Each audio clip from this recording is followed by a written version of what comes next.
this is pretty weird right here. I was looking at this earlier, and I saw it yesterday, and I couldn't believe it until I touched it. What do we have? What is this?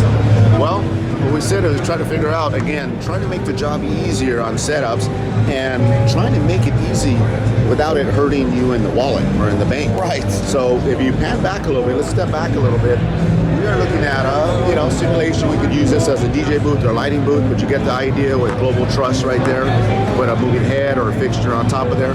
What we did was we said, how can we dress it up and add some type of video application to it? And we said, all right, well, let's come out with a product that's portable, that's light, versus normally your video walls or screens, they're metal housings, they're about 2-3 inches thick, and they're pretty heavy. Yeah. And we said, well, the DJ already carrying all the equipment, powered speakers and so on, their stands. So we said, all right, well, let's make something more flexible. And we said, well, why don't we come up with something that rolls up, some type of video application. We call it Flex Roll-Up. That's where we come up with that right there. So it's a Flex Roll-Up system that consistent, what you're looking at, the system consists of two 2x2 grids of video. But if you notice, the patterns are spread out through both of them. So you got a nice system between two of them. It includes two screens. You get the driver with it, and you get the power supply, and then you get a handheld wireless control that allows you to choose the programs. Nice. Now, they don't really know what's going on here.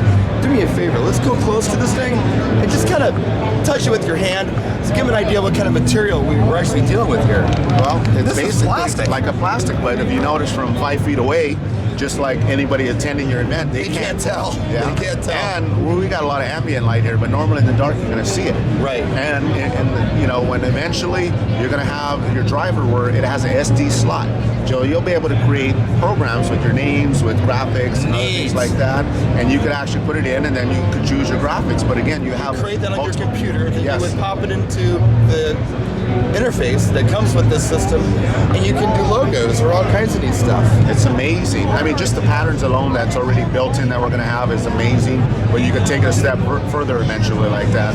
Our LEDs, are they quad LEDs? Are they tri-LEDs? Tri-LEDs. They're tri-LEDs. I thought I saw white for it, but they're color mixing, I guess, so you kind of got a white.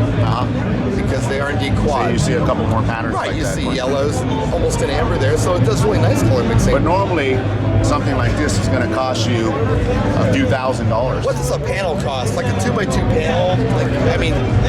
Typically what are we looking at? Average 2x2 panel, about $3,000. $3,000. You can buy this system less than $1,000. Nice.